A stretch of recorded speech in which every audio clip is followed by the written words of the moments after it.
Welcome everybody to the Chess Lab and welcome to this breakthrough series. In this series, I am going to study endgames. In other words, to say it a little bit more professionally, I am going to face the black beast. Because this is what endgames are for chess players. And for everyone else, well, they're just a fairy tale. They don't really exist. You don't even reach them. Also, what is an endgame? So, today is a special day. Well, yeah, I'm starting to study endgames seriously. But also it's my birthday. And perhaps because of that, perhaps because I'm turning 25, well, I'm like, I can't die without studying endgames, right? I can't die without knowing my full potential in chess. And following what Capablanca said, which is you should study endgames first. So following the words of the maestro, just 8 years later, here we are, studying endgames. So what I've done is I made myself a gift, which is I bought this course, Silman's complete endgame course from beginner to master. This is like the Bible of endgames. They say Dvoreski, but I don't think that the average player has ever studied fully Dvoreski. I don't think anyone has ever studied fully Dvoreski when it comes to the average player. I'm sure grandmasters have done that, which tells you something. But, I think that this Silman course on endgames is perhaps what the average player has completed most when it comes to endgames. But I don't know. Maybe I'm just hyping it up for no reasons. However, what I like about this course is that there are multiple chapters and there are very, very simple endgames, and then it gets crazy. I'm talking super complex. But what mattered the most to me is everything in between. The very basic stuff, like how to checkmate with 5 queens against a single king, I kind of know how to do that, I think. But already king and pawn against pawn, I joke about it, but it's not so simple for me. And if you're wondering, I am rated 1971 or 72 FIDE. And yeah, I struggle with king and pawn against king. Yeah, I know the opposition, all these things, but I still have to calculate it precisely. And from the distance, I really don't have the feel, if that makes sense. So what I'm going to do in this series is I'm going to study endgames, and I'm going to start with this course. So what I'm going to do as of right now is very simply study this course, but instead of doing it alone, I press record. Now, I don't know how legal this is, because technically there are like 5,000 copyright infringement. I don't even know how to say it. But on the other hand, these videos get like 20 views. And I just do it to enjoy with you guys. I think it's cool for the 3.5 cats that watch these videos. I think it's pretty cool. So let's go. Let's start. Silman's complete endgame course from beginner to master. I've just bought it. I never ever. Now, out of curiosity, since I have 0 points in this course, because again, it's just the very first time that, I'm facing it, I want to see which position am I, which is 5063, and technically, this should be the position, this should be the number of people that have bought this course here on Chessible. Well, not necessarily. There are people that may have multiple accounts and for some reason they like to spend money, but you know what I mean. Now, I clicked on more, but apparently that was a fatal mistake because the computer is just dying. amazingly. The computer is literally dying. I clicked on more and it is just dying. It's probably trying to load 5063 instances of whatever. I don't know what I'm saying. I have no idea what I'm talking about, but the computer is dead. I mean, it's not dead because I can see everything, but this page is like gone. So let's try to... Yeah, it's just dying. It's just dying, guys. Sorry for this interruption, but I guess endgames were not meant to be. Okay, and somehow we are here. Okay, he just teleported there for no reasons. Okay, so we are not allowed to check how many players own this course. It's probably 5083 or whatever. Let's just start and study it. That was fun, I guess. Okay, introduction, let's go. I'm gonna take it very slow, guys. I'm gonna take it very slow. I'm gonna go through the introduction. That may be everything we do today. I didn't bought it with the video, so don't worry, I'm not gonna watch the videos without you, because there's no video to watch. There are small previews, but not useful. Okay, let's start. Preface. Okay. How many tabs I have open? I have the recording tab. I have a chart of the financial markets, which is chilling there, and that's it. And of course, Chessible. Okay, here we go. We are really not meant to study endgames, I guess, but guess what? We are gonna push against the entropy of the universe, and we are gonna study these endgames, and we are gonna master the endgames. Guys, if you follow this series, you will master endgames. Now, will I master endgames, the guy making the series? I don't know, and this creates a weird paradox. Let's go. There was a time when endgame books were fairly scarce. Only those by Fine, Keres, Averbach, and a couple other authors could be found on the bookshelves. Now, with a torrent of new chess books pouring into stores every year, that has changed. Endgame books are a dime a dozen. My apologies, guys, for the absolutely revolting pronunciation, but one good thing about reading this is that I also learn a little bit of English. Can you guys see everything? Yes. Okay. Most chess writers think that chess players want as many positions as possible in an endgame book. And that sounds like a good idea. Does it though? Okay, let's move on.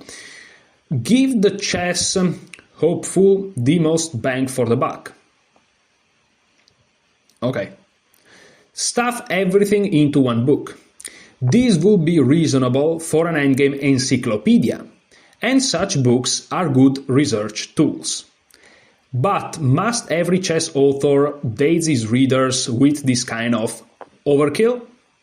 Of course not. In fact, more than one player has been demoralized by the sheer mass of information that many endgame books offer. It all seems so dull and so hard to grasp. Almost all Sorry guys, but I'm not good at keep talking out loud, and that's what I'm doing here on YouTube, so that's amazing.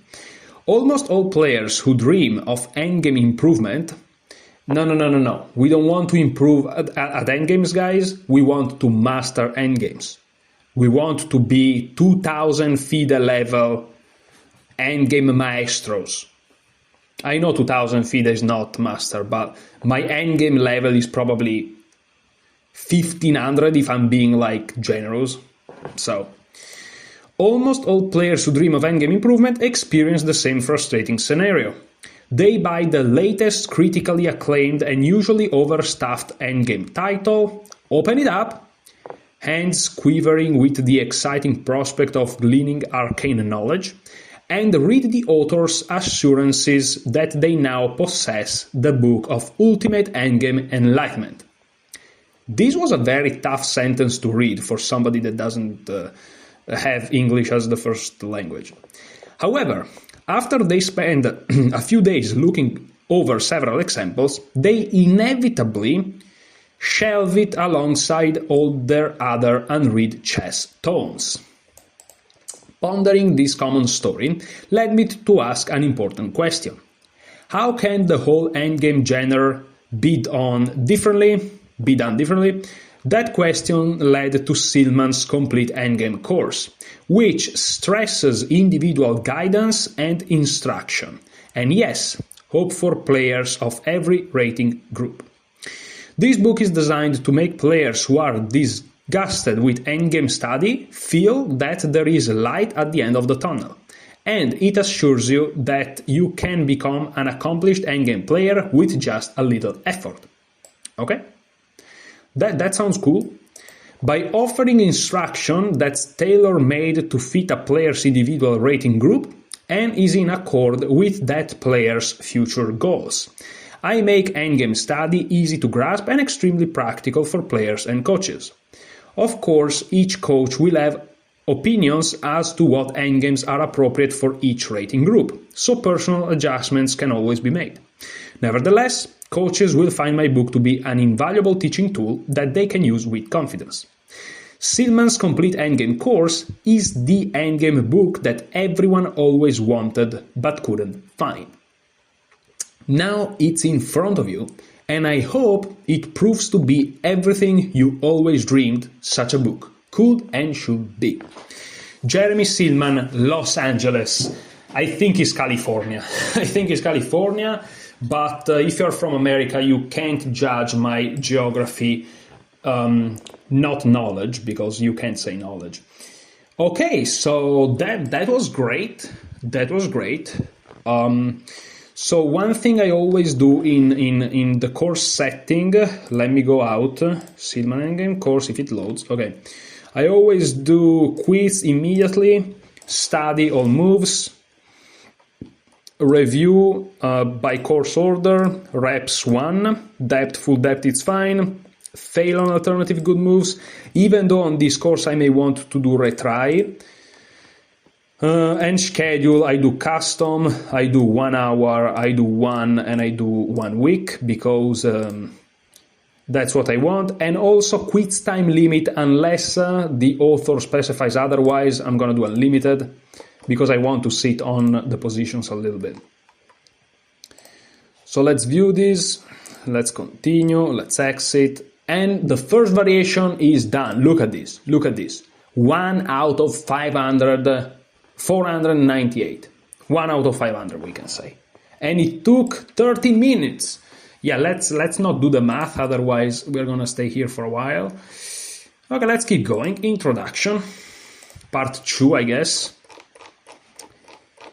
Here we go. All chess players want endgame skills.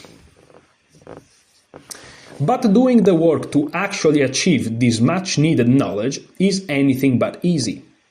Now I want to say something before continuing, this is my input. That's actually good, because our brains tend to avoid struggle, and so if something is difficult and you do it, it means that statistically most other people didn't do it. And so you are improving at the fastest rate possible. So you are actually beating your competition. So if we can push through this, we win. Let's go. My goal in writing this book was to take a subject that most see as boring and make it palatable, educational, and yes, even fun. Thus, the following 6 essential points make up the philosophy behind Silman's Complete Endgame course. First of all, rating is important. Players of different strength need to know different and level appropriate kinds of endgames. Okay. Guidance is the key. Chess students need to be told which endgames are important for their particular level. Studying endgames that are too advanced for their rating level will only depress them and waste their time. since they'll rarely, if ever, have need of such knowledge in the kinds of games positions that player of the ratings usually reach. This is a very interesting point that I didn't thought about. It's a very interesting point. And I'm not saying that I agree or disagree with anything here, because I'm too ignorant to even have an opinion on this, but it's an interesting point. Give players hope. By telling players that they only need to know a finite amount, I don't know how to pronounce that. By telling players that they only need to know a finite amount of easily digestible material based on their strengths ratings, you give them hope and confidence. Now they'll be willing to invest time in learning the recommended positions and ideas because everything is mapped out and accessible. Fourth point, 1, 2, 3, yes. Fourth point, every player should receive well-rounded training. The correct study of chess calls for balance. For example, a beginner needs to spend very little time on the endgame. Basic mates are all he or she needs. Sorry, Capablanca. Instead, the beginner's main efforts should be devoted to gaining as much tactical acumen as possible. On the other hand, a tournament player in the 1500 range needs quite a bit of critical but easy to learn endgame knowledge if he or she wants to move up the rating ladder. However, such a player shouldn't indiscriminately study random endgame positions. The balanced study of tactics, strategy, opening theory, and appropriate endgames is more important here than ever. This is also very interesting. Fifth point. Create a love for the endgame. Most players seem unable to appreciate anything but a mating attack or a tactic combination. This is really a shame, since they are missing a lot of the game's beauty. An appreciation of its final phase will not only allow them to become stronger in that area, but also add to their enjoyment of chess as a whole.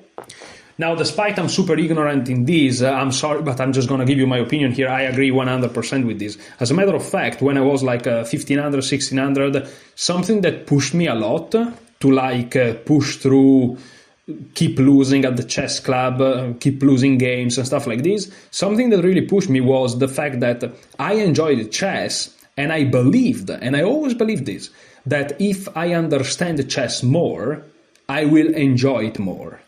And I have to say that after years and years of studying chess and understanding it more and more and more, it's true. Like, if you love chess and you're rated 1500, trust me, you're gonna love chess 10 times more at 2000. Like, trust me. Because it's just so much better. And this never ends. This never ends. That's why I keep studying it, and that's why I want to throw myself into these endgames. So I agree with this point wholeheartedly. Sixth point. Introduce a unified field of endgame study. Every player needs to master a certain amount of endgame material that's pertinent to his or her strength. This means that a Class B player, 1600 to 1799, in order to absorb the material presented in the Class B section, must have learned everything presented for the lower rating groups. All endgames, even the most difficult theoretical quagmires, isn't that a Griffin character? Are based on basic foundation positions. If you don't learn those, your endgame growth will suffer. Well, aside from the quagmire joke, this is actually very important. All endgames, even the most difficult, are based on basic foundation positions. If you don't learn those, your endgame growth will suffer. This is very important. Okay, let's go to some more practical things. How to read this book. In the introduction to his excellent Dvoretsky Endgame Manual, Dvoretsky writes, "Amazingly enough, I have not yet found a single endgame manual which I could recommend wholeheartedly to my pupils. Most existing books are either elementary and useful for novices only, or are useless methodologically, or do not cover endgame theory fully." I'm left wondering about the average strength of Dvoretsky's students. Also, how does he define novice? In my experience, a book that fully covers the endgame is exactly what players under 2400 don't need. Thus, I strongly recommend that you put aside all other endgame books and trust your endgame study to Silman's complete endgame course. There is an important place for the various fine endgame books found in my recommended book list. However, they will only prove useful once you finish my course and have gained a solid master's grasp of endgame theory. Remember, I'm trying to make your precious study time count. Jumping from book to book is a fast track to nowhere. From experience, I have to say this is true. I mean, logic says that as well, but yeah.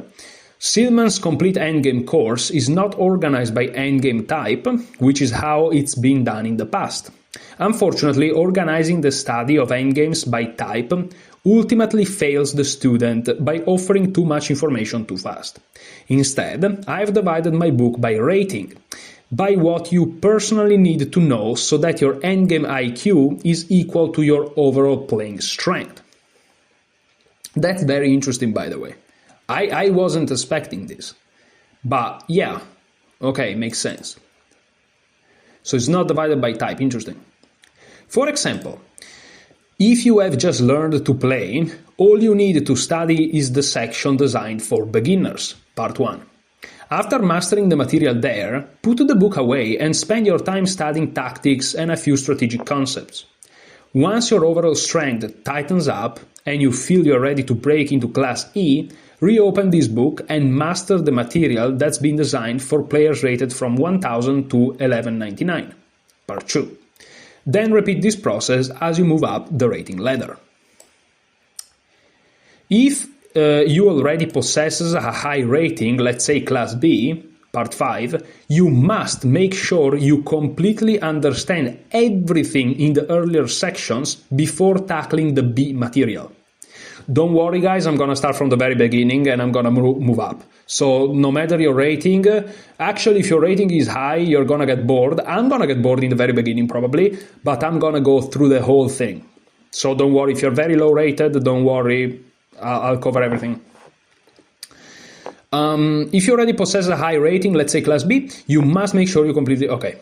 If you fail to do this, you'll find yourself lost, confused and frustrated.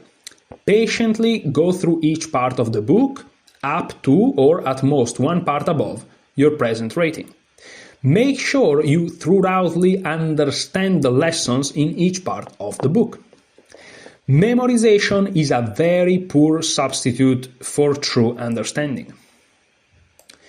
Once you attain expert strength, 2000, 2199, or once you are a strong A player and wish to step up to the next level, the book's material changes somewhat, and a concept I call flowcharts is explored.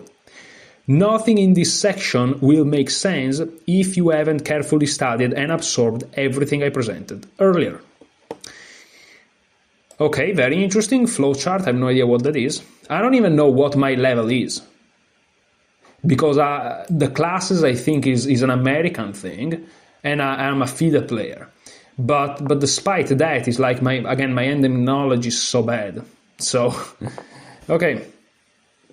Next, we come to the master lessons, part 8, which embrace concepts more than positions or memorization.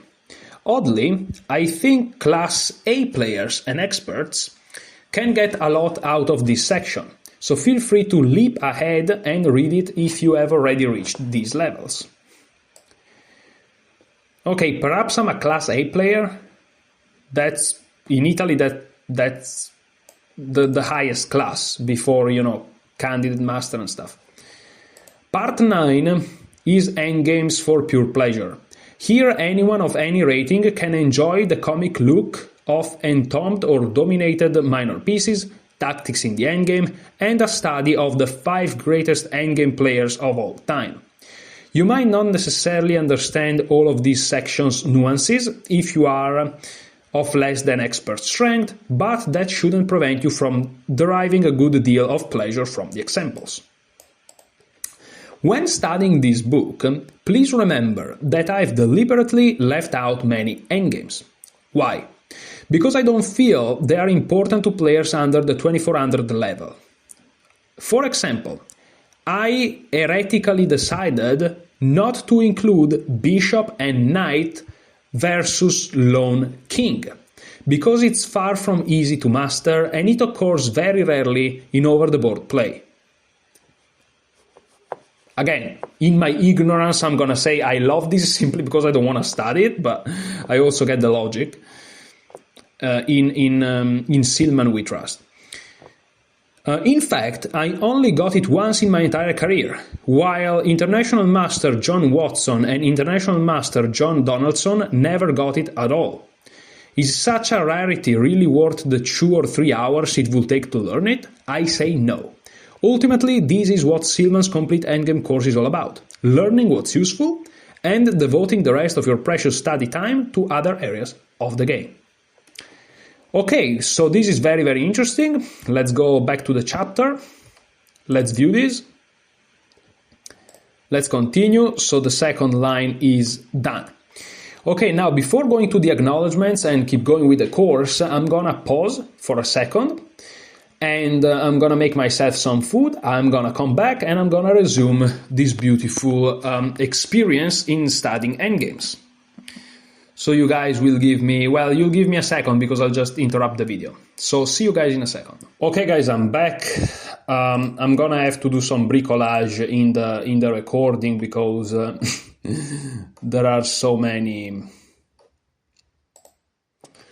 videos I'm gonna take because I'm gonna make a break even after.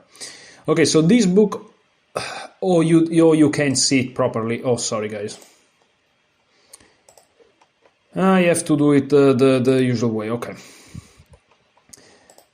This book owes its existence to the endgame laments of countless frustrated players that I've encountered over the course of my chess career.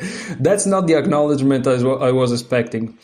I would like to express my gratitude to Jack Peters, Yasser Seirawan, Anthony Saidi, and John Watson. They all deserve far more than mere thanks for the help they have supplied in the writing of this book. Finally, I also need to thank my old Haight-Ashbury buddies Sky Monkey and Penguin Delight, who told me that repeated exposure to the doors "This is the end" would eventually result in the creation of a chess tome on the same subject. Amazingly, they were proved right. Okay, so these are some jokes that I'm not sure I'm grasping, but let's go. Third line is done, even though I don't think it even counts as a line. Introduction to the Chessible edition. Okay, so basically, this book has been around forever. They have adapted it to the Chessible technology and also the digital medium, which is the computer. And the video part, the video course part, was made and recorded by Alex Banzea, who is an international master. He has a YouTube channel, he's quite famous. So that's why you see different introductions and things like this. The previous introduction was by Silman, who is the actual author of the book. But this is a version that has been modernized, if that makes sense. So let's see the modernized introduction. Chessibles, ladies and gentlemen. Chessibles, ladies and gentlemen. It is my honor to introduce you to one of the greatest publishings of all time, Silman's Complete Endgame course from beginner to master. I'm an international master, Alex Banzea, mainly known for only playing the London system, and a few cheap jokes. So here's the deal. In my limited ability of calculating long forcing variations, I had to become a solid endgame player over the years in order to hold my ground against grandmasters. During my prime years, 2015-2018, I've worked with Grandmaster Constantin Lupulescu, peak rating 2650, who I find to be one of the best endgame players of our time. If you have a look at his playing style, you will often see him squeezing the life out of his opponents in marathon games. I want to say something before continuing. These are like my inputs again. You don't have to necessarily play like, of course, nobody plays like that, but I'm talking in the style of Carlsen or this guy Lupulescu, right? Having this ability of like being able to maneuver and grind in an endgame, I think that's a crucial skill to have. Even if you're somebody that is very dynamic, very aggressive, you want to perhaps win in the middle game, there's always going to be that few games that just reach the end game, because if you don't play complete insanity and your opponent doesn't play complete insanity, we're just going to go into an end game, quite frankly. And so I think that if you want to become a true strong player, you have to know your end games. I get it. Not everyone wants to make a living playing chess. Perhaps most of you want to just get decent. But what does decent even mean? Well, I think for most players, a good goal is to be able to pick up the basics, get familiar with simple yet crucial concepts such as king activity, the opposition, opposite color bishops, building a bridge, Philidor's position, and the list goes on. Luckily, I think everyone can find a cozy home with Silman's complete endgame course, from beginner to master, which teaches a large selection of positions that are divided specifically based on the rating range. My personal opinion is that even if you're someone that's rated 1000 in Rapid Chess Online, you should still benefit tremendously from studying all the chapters from part 1 to part 7. At the end of the book, we have part 8, which is dedicated to masters. At this point, we really start making a deeper dive into how strong players... At this point, we really start making a deeper dive into how strong players make the difference using subtle ideas. My initial idea, guys, is to just study the whole book, I'm going to start from the very beginning and I'm going to end to the very end. It's just the way I want to do it. It may change this, but as of right now, this is how I want to do it. In case you are already a master, there is still a lot of instructive material in part 9, which is called Endgames for Pure Pleasure. This chapter should give you a short and sweet glance over some of the greatest endgame technicians of all time and perhaps motivate you to practice more on your own. To sum things up, I think beginners should really focus on the first 7 chapters, while if you are already quite advanced, I think most of the juice will come out of the last 2 chapters, but it never hurts to review some of the more fundamental ideas. Signed by Alex Banzea. Yeah, again, guys, I'm rated 1970-something FIDE, but, my endgames skills are quite bad. I'm decent at calculating, and basically everyone has terrible endgame skills. And so I am decent at calculating against people that have no endgame skills. So of course I've played some endgames decently in my life against even 1800 FIDE. But that doesn't mean that I know endgames. It doesn't mean they know endgame. It's just we are 2 people that are rated 1800 in something else, whether it's middle game, whether it's opening, and then we do terribly in endgames and it evens out. So you may have the illusion that your rating is your endgame rating, but my rating is definitely not my endgame rating. My endgame rating is much lower than my actual rating, and yes, if you think about it, that's completely plausible. So yeah, I'm just gonna study the full course, and if in the beginning is 2 queens against a king, so be it. I'm gonna get bored for a while, but then things is gonna start to become very interesting very quickly, in my opinion. Dear Chessible users, thank you for also, sorry guys, but I have to, my theory. My theory is that the more time you expose your brain, your eyes to the 64 by 64, to the 8 by 8, the 64 squares, the more you improve. That almost independently to what exactly you are doing. This is my opinion. Almost. Dear Chessible users, thank you for purchasing the Chessible edition of Silman's complete endgame course. You guys did an atom. My recommendation, of course, since I'm showing this material, go and buy this book, because the spaced repetition you can't do it on your own. Okay, we'd like to share a few thoughts to help you get the most out of this course. Okay, let's see. First, in the course settings, we highly recommend using study key moves instead of study all moves. Using the latter setting would turn some 1-2 move trainables into 30-40 move trainables instead, which is not intended or recommended. Okay, I'm gonna do it immediately, because this is something that I always change, but it turns out that for endgames is different. I've never studied an endgame course on Chessible. What am I talking about? I never studied an endgame course ever. So let's do that. Here we go. So, yeah. 2. As with many other endgame courses, we had to make some judgment calls as to which moves to add as soft fails, since in some endgame exercises almost every legal move is winning, but not all moves are equally effective at achieving a win. Okay, this is very, very interesting. This is crucial, actually. For most exercises, we used the following guidelines. Moves which win just as fast or faster than Silman's solution are added as soft fail.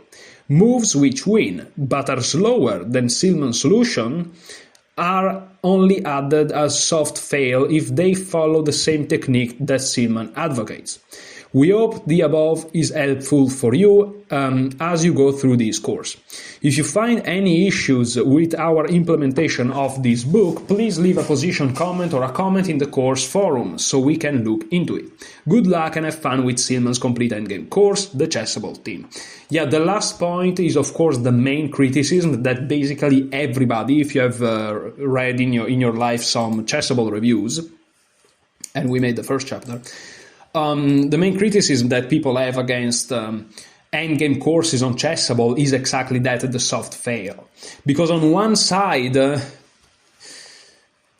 you want to learn the crucial moves, right? The crucial ideas. And yes, if there is a position where everything wins because of external reasons, you still want to get the logic out of it. But at the same time, you don't want to make it like every move is correct, because it also defeats the purpose. And the opposite is true. You can't make that every move loses except for one, because it also defeats the purpose. And of course, finding the right average is basically impossible, and that's why this is something that we'll just have to deal with. This is something we'll have to deal with. It's retry on alternatives, so we'll see. We'll just have to trust the Chessible team judgment. Now, this was the introduction. Now, finally, we start with actual endgames with part 1. Endgames for beginners, unrated to 999. I will say that this is probably adjusted to FIDE rating because this is an international course. I would assume it's adjusted for FIDE rating. In that case, I would be considered a Class A player because my FIDE rating is 1970, let's say, 71 or 72. But again, I'm going to do the whole course because I think that perhaps aside from part 1, even though I don't know what's in there, I think that already from part 2 I'm going to find some concepts that are a little bit obscure to me. I think. Because again, I don't have that rating. You know? But before I go into part 1, which is the beginning of the book, the actual beginning of the book, hopefully you guys didn't get bored. It's probably just me talking to a camera at this point because, again, competition, and people just can't study endgames. But aside from that, I'll see you in a second because I'll have to take care of my food. See you in a second. Okay, guys, welcome back. I have 10 minutes, then I have to go again for the food, but then I'm gonna come back again. So we are in part 1, Endgames for Beginners. Again, very misleading title, but we understand it, so it's fine. Introduction. Again. We'll study Endgame one day, you know? Okay. We all have to start somewhere. And though endgames should take a back seat to tactics and the basics of strategy when you are a beginner, it is annoying if you equate pain, agony, and self-loathing to annoying, to find yourself with an extra queen in the endgame and not know how to deliver checkmate. Yeah. Since you'll be called on to perform these endgame mates over and over again, spending the hour or two it will take to master these extremely easy to learn positions is a must. Think about it, an hour of work for a lifetime of endgame confidence. Quite a deal, isn't it? Knowing what I know, I have to say this is not BS, this is actually true. Because when you are a beginner, for me this is ridiculous. And perhaps for everyone watching, but think about when you were a beginner. Like, learning how to checkmate with king and queen is actually crucial. I think I learned it from Davido in his old tutorials. Davido is like an Italian chess YouTuber. GOAT. OG. When players first learn the game, they're often taught to always play to the last breath, since nobody ever won a game by resigning. Though the defender's fate is more or less a foregone conclusion when he's a rook or more down, it doesn't hurt him to continue and watch the final mating net unfold, thus learning how to do it when he is on the winning side. Eventually, the beginner will resign such situations when he begins to play against experienced tournament players, but at first it's not a bad idea to always play them out and see if the opponent knows his stuff. Don't doubt that your opponents will play them out, so this chapter is a must if you have just learned to play the game. Beginners only need to be aware of two endgame situations. Overkill mates, one side has an enormous amount of material versus the lonely enemy king, and stalemates, one side has no legal moves but is not in check. Okay, this is the usual cool stuff that they say in the beginning. Again, this is the part where I am personally bored. I'm sure some of you guys are bored as well, but understand that consistency is the fastest dimension, not jumping around. Remember this. Overkill mates, the staircase 1A. You have played a pretty good game. No shame in feeling proud after a great effort.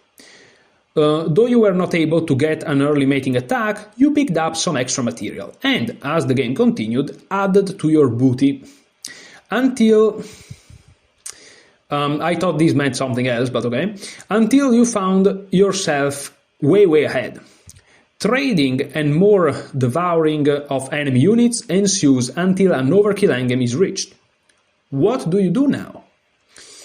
To win an overkill endgame, you only need to learn two techniques, the staircase and the box.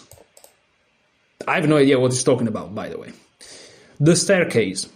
When you are up by a queen and a rook, or even by two queens or more, one must wonder if your opponent, who could give up and show a bit of respect, is bullheaded or simply enjoys suffering and or in pain. Don't underestimate chess players when it comes to that. We play chess after all, so it may be the case. Whatever his reasons for continuing might be, you are the one who must now demonstrate how easy it is to score the victory. Though there are many ways to force a quick mate in such situations, the simple device recommended here, the staircase, makes all endgames where you are up by two major, also known as heavy pieces, queen plus queen or queen plus rook or rook plus rook, a no-brainer to win. The three key components of the staircase are: first, push the enemy king to one of the four sides of the board. See diagram. Black's king is on the side of the board. Yeah, so basically the first component is to bring the king on this on the lateral side, whatever that is. Okay guys, so this is the moment where I have to leave you. It's not been 10 minutes, but I still have to leave you. I'll be back for the other two elements of the staircase in a second, but I really have to go right now, so I'll be back in a second. Okay guys, so I'm back. We were talking about the staircase. The first principle was to bring the king closer to the lateral side. In this position, black's king still resides on the side of the board. There are 4 sides to the board, and trapping a king on any of them is good. Okay. I don't understand the subdivision in chapters here, but okay. Like, can't you just say all of these in one chapter? Use one of your heavy major, but maybe beginners need this. Yeah, it's hard to teach. It's hard to teach.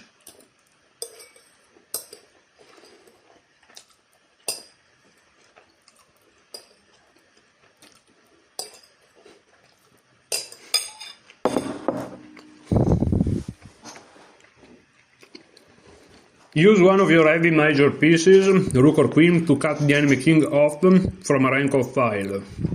In this position, the rook traps the enemy king on the last 2 ranks. In the line from the rook to the queen side, g6, a6 represents an imaginary force field that black's king can't pass through. Yeah.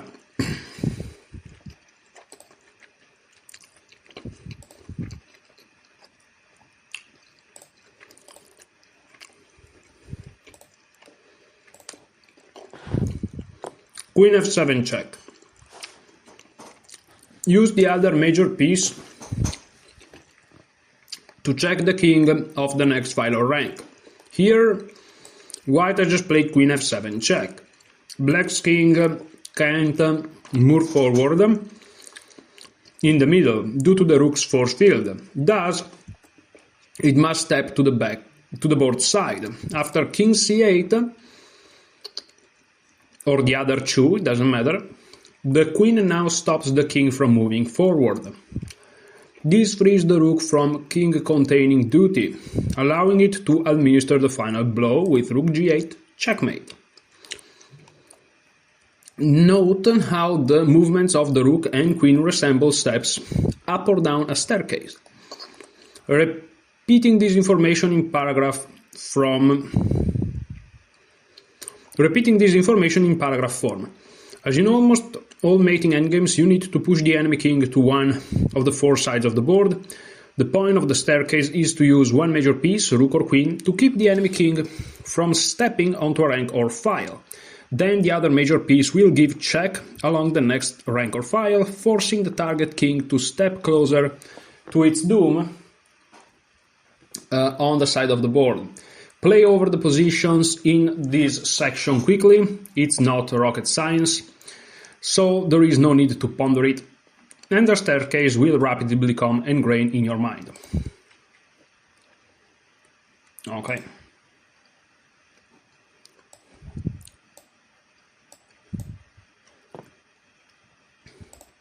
All right.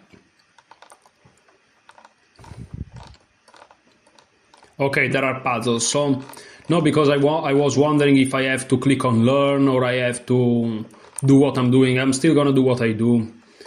I think if I click on learn, you guys can't see things properly. Oh, you can. Never mind, you can. Never mind. Space repetition in how much? 59 minutes, exactly what I want, perfect. Like, as you can see, guys, you may say, okay, you're going super slow, but listen, it has been not even one day and we're already quite a bit through the first chapter. Like, there are no 3,000 chapters. So we are moving mad, actually. Also, I'm curious to see how a pro explains these concepts to beginner, because I may want to become a coach one day, you know? Why not?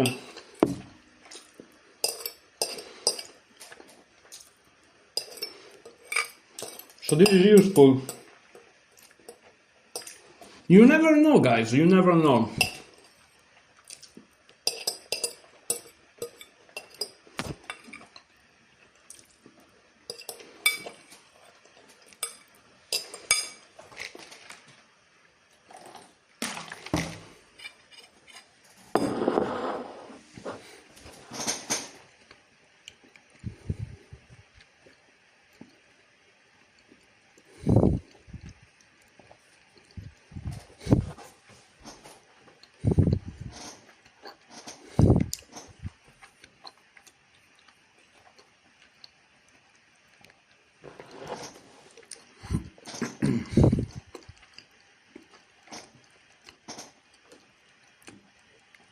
White uses his 2 queens to push the black king to one of the board's edges.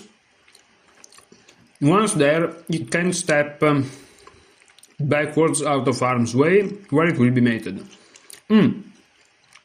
You know what I will do? In this position I will play queen d4, if I'm playing a bullet or something, queen d4 check. If they go back, well then it's made extremely quickly, but after queen d4, if they take, then I only have 1 queen, and I just do the knight maneuver, which I'm sure he's gonna explain. And that's actually a little bit easier. If you have 2 queens, there are chances you stalemate. So queen d4, triple exclamation mark. I'm just kidding. Queen b5, king e6. On king e4, there is check with the idea of doing the staircase.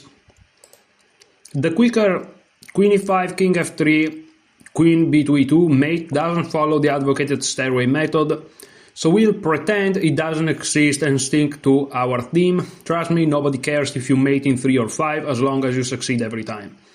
Very true, I agree with that 100%.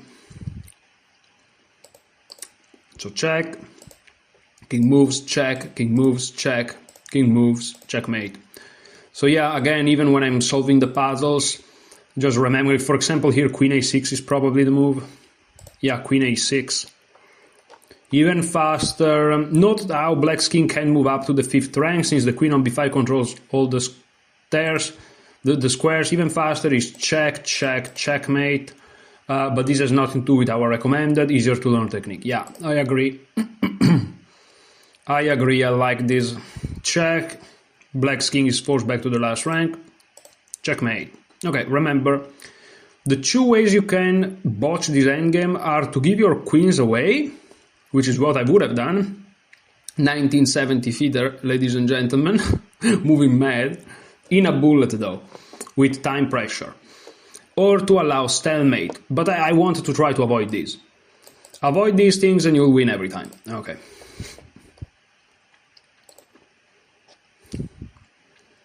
So what was the first move? It's not queen d4, right? I guess it was this, and then no matter what they do, we do the staircase. Okay, that's actually very easy. Bro, I wouldn't have done the staircase thing, though. Like, in this position, I don't think my move would have been queen b5. Or queen a5, for that matter. Does queen a5 work as well? I think it does. You just staircase the guy anyways. Yeah, queen a5 or queen b5 are just so good. And then you staircase. I wouldn't have done it in a game. In a game, I would have tried to look for queen b4 to make it really complicated. Almost stalemating, not really, but almost. And of course, he's winning like 3,000 different ways, but that's just so much faster, just more efficient. Even for somebody of my level, from the distance, it's easier to calculate the staircase. Okay, so I'm learning already, and we are in the very first few variations. King, queen, and rook versus lone king. Okay, this calls for the same rank by rank or file by file staircase technique as in the 2 queen examples. Check. White elects to push the king to the edge of the board rank by rank. We could have done the same thing file by file. This is probably what I would have played. Check, check, check, check. Or king a3, queen b3, queen e2, checkmate. Okay, so queen g5, king e4. On king e6 there is check, check, check. And now check, but it makes more sense if the rook is in front compared to the queen. So this is even better. Notice how white is making sure his rook is guarded by his queen. King e3, check. Both the 3rd and 4th rank can no longer be stepped on by the black king, and white is slowly but surely herding it toward the edge of the board. King e2, check. Not queen h2, since that would free up the 3rd rank and allow king e3, though that tiny mistake could easily be rectified with queen g3, king e2, rook f2, transposing back to the game, but of course why do that? So correctly rook f2, king e1, queen g1, checkmate. Remember, watch out for your rook. Unlike the two queens, the black king can approach the rook and threaten to take it. Yeah. Okay, so here it goes check, and then you just do the staircase very nicely. Why can't life always be this easy? Okay, because otherwise we wouldn't play chess. King and rook, king and two rooks versus long king. Okay, let me eat a little bit, guys. If you want to read by your own, of course you're free to do so.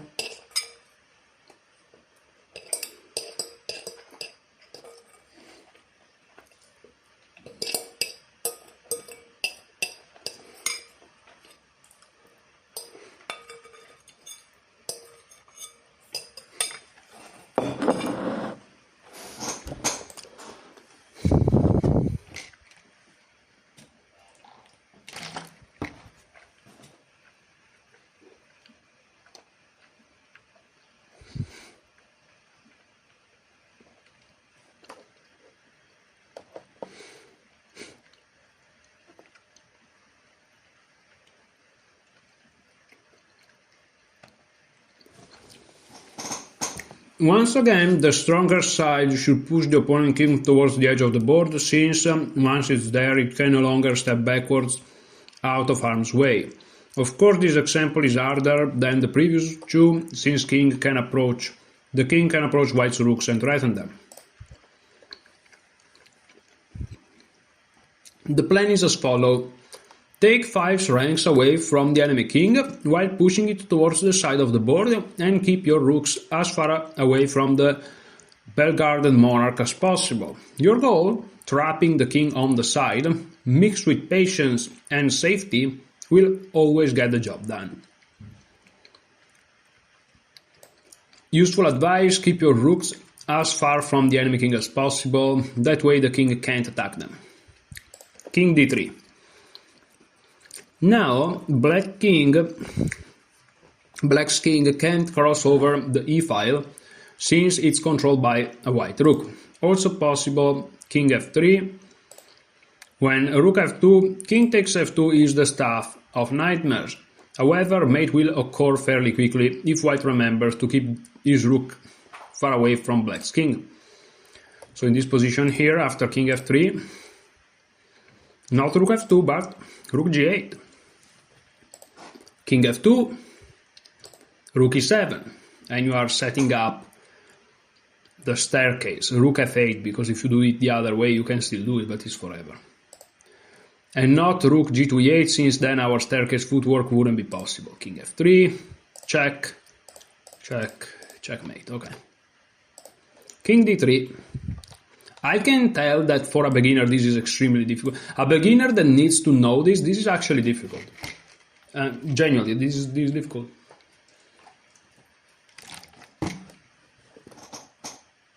Okay, so rook e1 check, king d3, rook g8. Okay, so the idea is to keep the rooks as far away as possible. Okay, king d2 attacking the rook, threatens the rook in an act of defiance, but whites won't let it be taken. Rook e7. The reason why you don't go to e8, which would technically be the further square away, is that you're blocking the other rook and you don't have the staircase anymore. So the furthest away without blocking the staircase. This rook creates checking distance while retaining its grip on the e-file fence. Now white is finally ready to push the black's king to the king's side, where it will meet his doom. King d3, trying to approach the rooks, but the two rooks control the E and D file, thus forcing the black king to the left. Remember, rooks usually prefer to check at a distance. King c4. Even this principle here for a guy like me may be useful, because you never know. Again, remember, we build more complex endgames on easier endgames, and this may be a principle, not a rule, but a principle that's useful in the future. So, king c4. The king was forced to step to the left since the D file has been annexed by one rook, while the E file is untouchable due to the presence of the rook on e7. Check again. Now the rooks control the C and D files, and black's king must get even closer to the dreaded edge of the board. King b5, rook b8. Black's king finally have been forced to the side of the board. King a6 stopping rook a7 due to king takes a7. And now rook c1 threatening rook a1 checkmate. The rook on the b file leaves black king trapped on the a file waiting to be mated.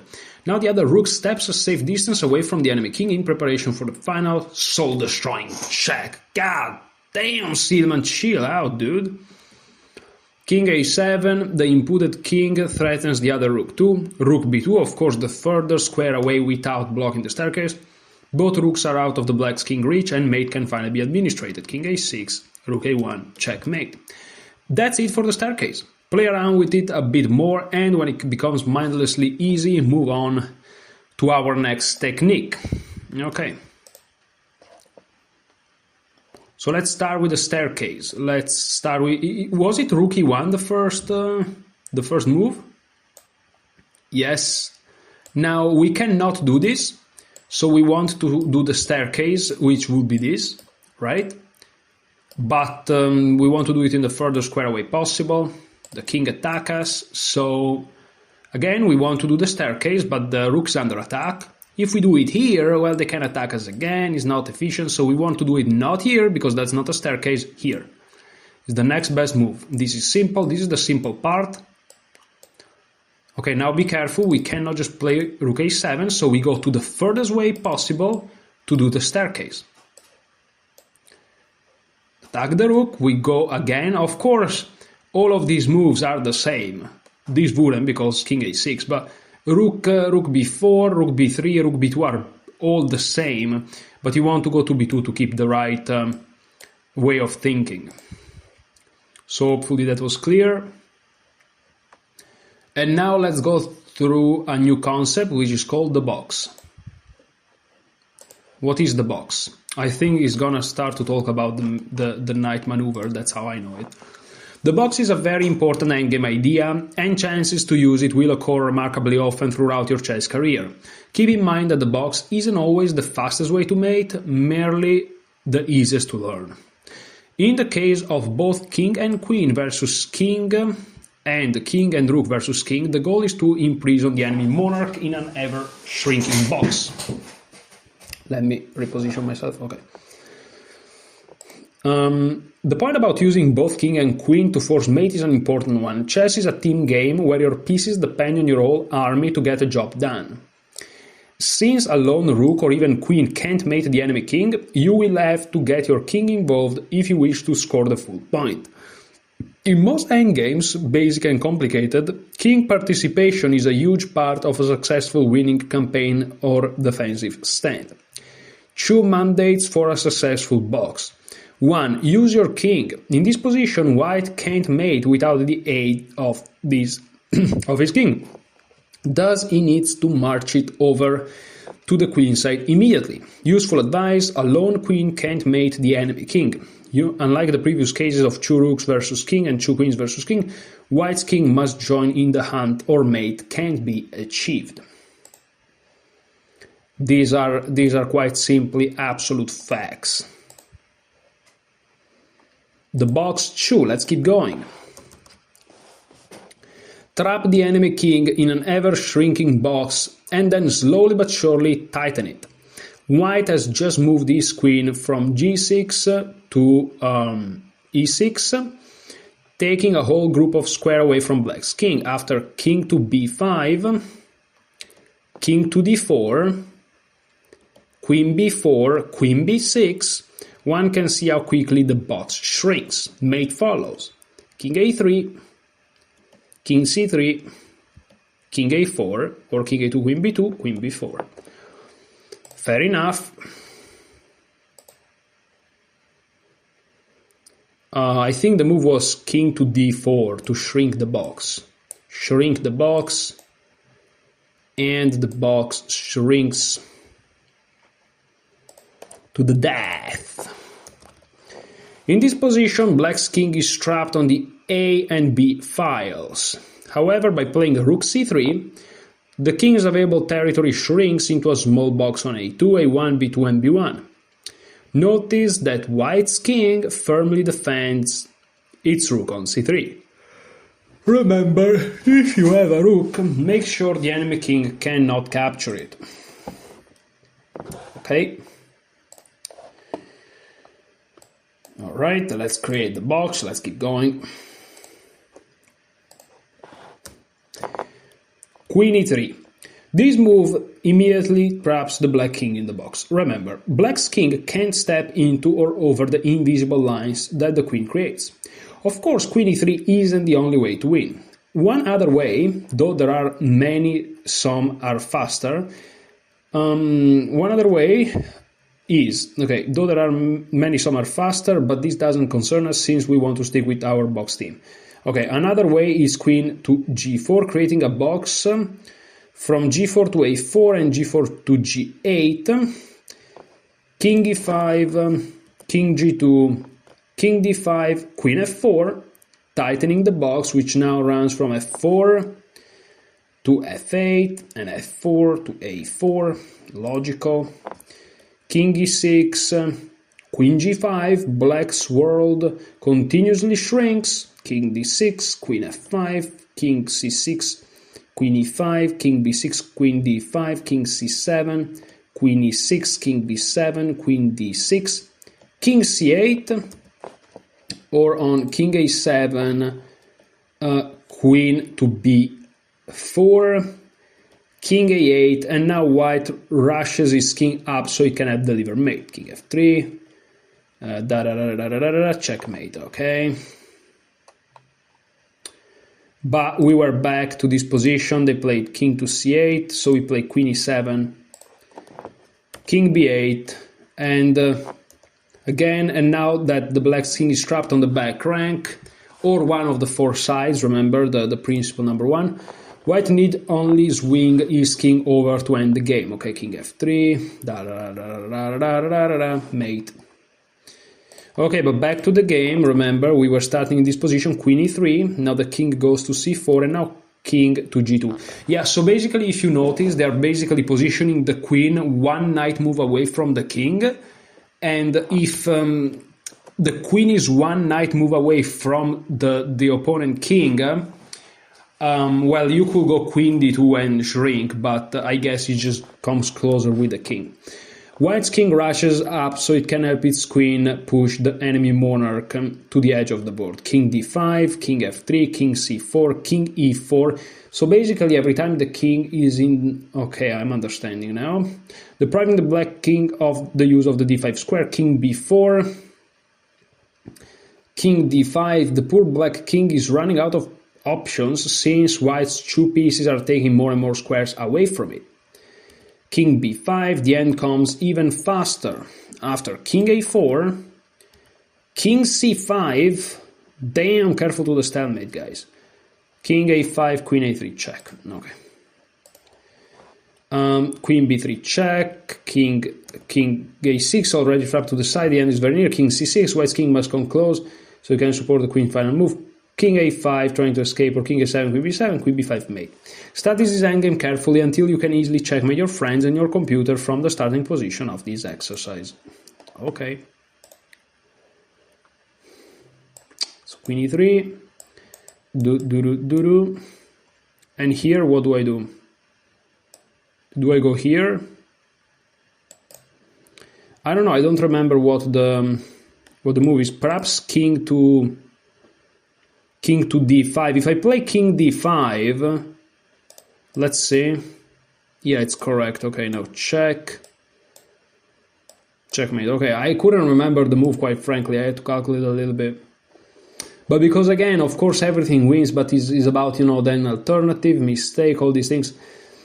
These easier endgames are harder when it comes to the chessable technology. The harder endgames, paradoxically, is going to be easier. Okay, the ending king and rook versus long king is by far the hardest we'll study in this beginner to 1000 section. As in queen and king versus long king, white can only mate if his king participates in the process. And, as with the other positions we have explored, we'll solve this one by using the shrinking box technique. First, let's start from the end and show the most basic winning situation. A team effort has led to the mating of the black king. White's king has deprived his counterpart of f7, g7, h7, and h7, while the rook calls check and dominates the whole back rank. Clearly, white needs to do two things to win the king and rook versus lone king endgame. 1.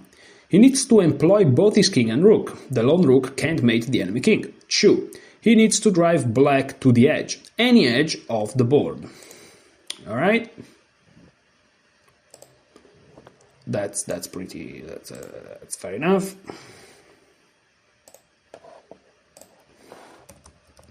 This position shows how we reached that final mate. Black is trapped on the bank rank. However, a mate isn't possible without help from the king. King d6. The move to d6, king e6 is just as good, threatens mate. But black's king doesn't intend to stay around and let it happen. King to e8. Or king c8, rook h7, giving black a move he doesn't want and putting distance between the rook and the black king. King b8, king c6, calmly walking the black king down, king a8, king b6, king b8. An example of forced suicide. Silman, chill. Rook h8 check, mate. Okay. Alright. King e8, rook b7. The only way white can win is to force the black king to step in front of white's. The direct approach doesn't work. King e6, king d8, king d6, king e8, etc. The seemingly innocuous rook b7 gives away a move and sets up a situation where black will be forced to do the very thing he dreads, to step in front of the white king and allow an instant mate. So king f8, putting off the inevitable which would have instantly occurred after king d8, rook b8. Checkmate. So king f8, king e6. Now we can see white's strategy. Black is forced to flee to the right. However, he will soon run out of board and this will force him to dance the other way right into white's web. King g8. Not wanting to play king e8 due to rook b8 checkmate, of course we go. King g8, king f6 once again, calmly walking the enemy king down while prepares for black's forced self-immolation. King h8, king g6. Silman is such a drama queen, man. Now black has nowhere to go, so with head held high, he steps into death's embrace. I just told you guys, I just told you. I want to reread this sentence. Now black has nowhere to go, so with head held high, he steps into death's embrace. Jeez! King g8, rook b8, checkmate. Okay, useful advice. White will usually mate his opponent by forcing the enemy king. Sorry guys, it's just so funny. White will usually mate his opponent by forcing the enemy king to self-destructively step in front of white's. Remember, in general, put as much distance as possible between your rook and the enemy king. Okay. Bro, that was so brutal. Holy smokes. We do this, right? Yeah, and then we fall. follow, checkmate. Okay. King and rook versus lone king. Okay, I think this is going to be the very last line we're going to look at, because then I have to go to sleep actually, because tomorrow I wake up at 4 to go to work. King and rook versus lone king 3. We are finally ready to see how to get black's king to the side of the board. It can't be mated in the middle, so chasing it to any edge is absolutely essential. Rook g3. This move creates our first box from g3 g8, g3 g8, and g3 a3. Remember, let me repeat for the umpteenth time, an important point. There are faster ways to force mate. However, our goal is to employ the simple but effective box strategy. We are sacrificing speed for the slow, sure, and easy to learn approach. King f4 attacks the rook. king g2. It is imperative that you use your king in this endgame. Both of white's pieces must work together if he wishes to succeed in pushing the black's king to one of the edges of the board. King e4. My monitor is notifying me that in 5 minutes it goes out because of energy save, but I don't care about that. Sorry, guys. So king e4, rook f3, of course, tightening the box, which now runs from f3 to f8, f3 to f8, and f3 to a3. Okay. King d4, king f2.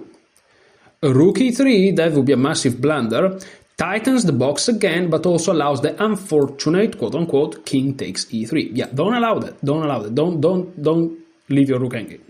Okay, king f2, preparing rook e3, finally. But now be careful, be very careful. King e4. You have to, this is a little bit tricky endgame. Here is important to play king to e2.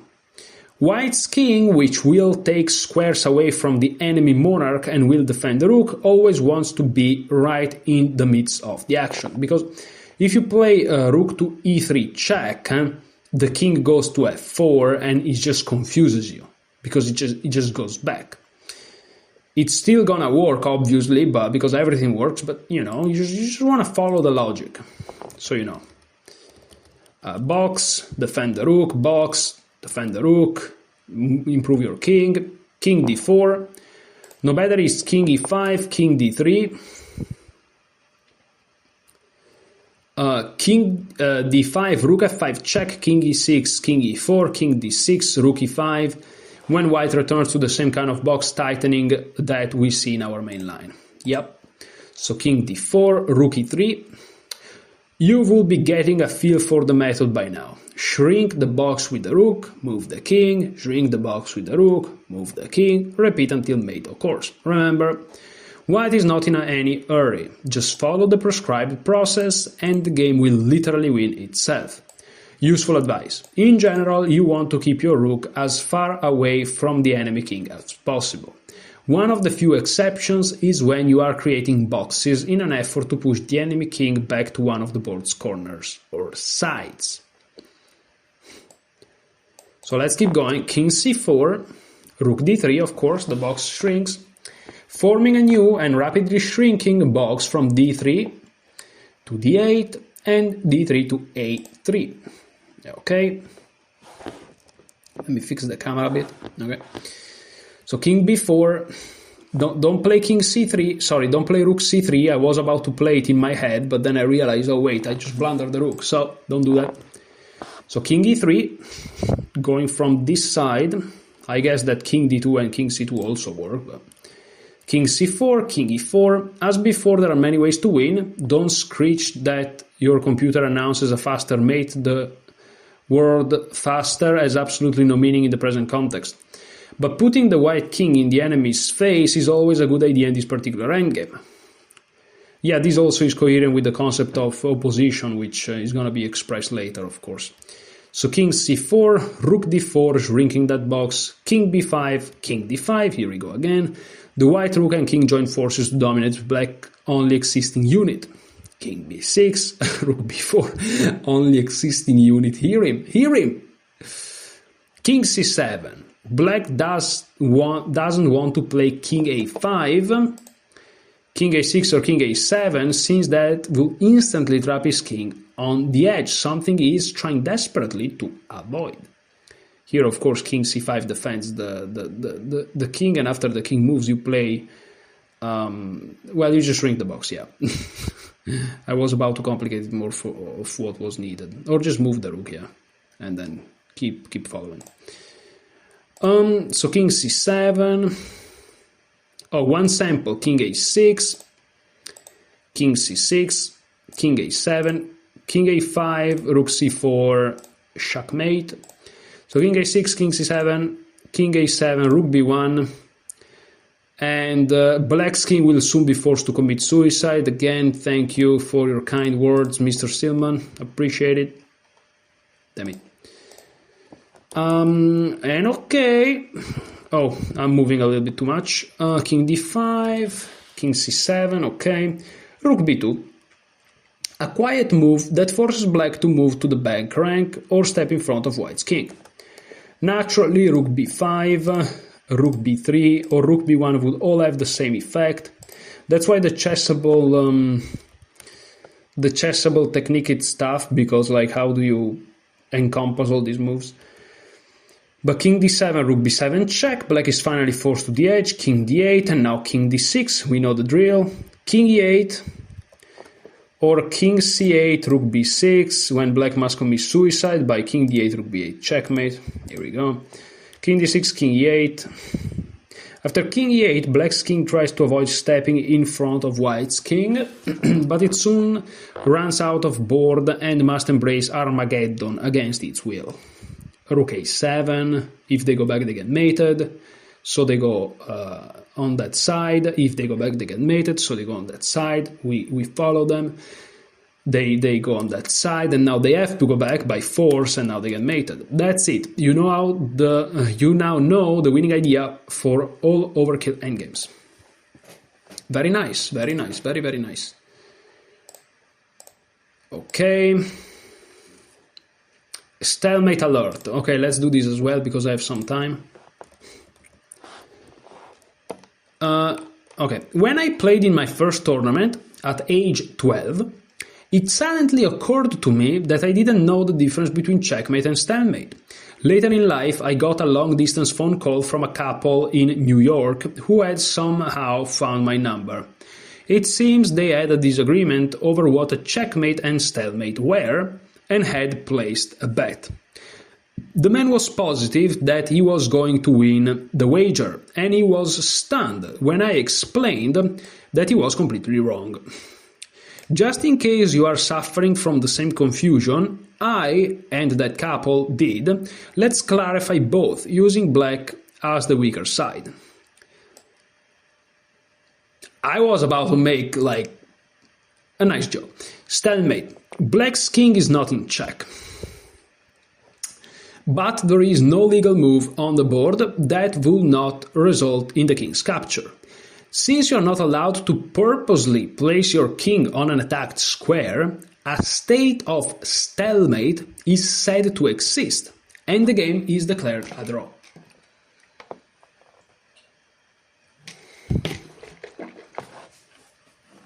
Remember, guys, that your king is a proud warrior. Okay, you can't just put it in check. Checkmate. When white is threatening to capture the black king and black can't do anything to prevent its loss, the game is declared over due to checkmate, with white winning the game as a result. In this position, if white has the move, he wins by queen b1, or queen b2, or queen a3, or queen a4, or that's it. In each case, the black king is threatened with capture and has no way of preventing it. But in this position here, before queen b1, if black has the move in this position, there are only three possible places for the black king to go: to a2, to b2, or to b1. However, king a2 would allow queen takes a2. King b2 would allow both queen takes b2 and king takes b2, and king b1 would allow both queen takes b1 and king takes b1. A king is not allowed to step onto an attacked square, which means black doesn't have a legal move. Thus, the game ends in stalemate and it's declared drawn. Okay.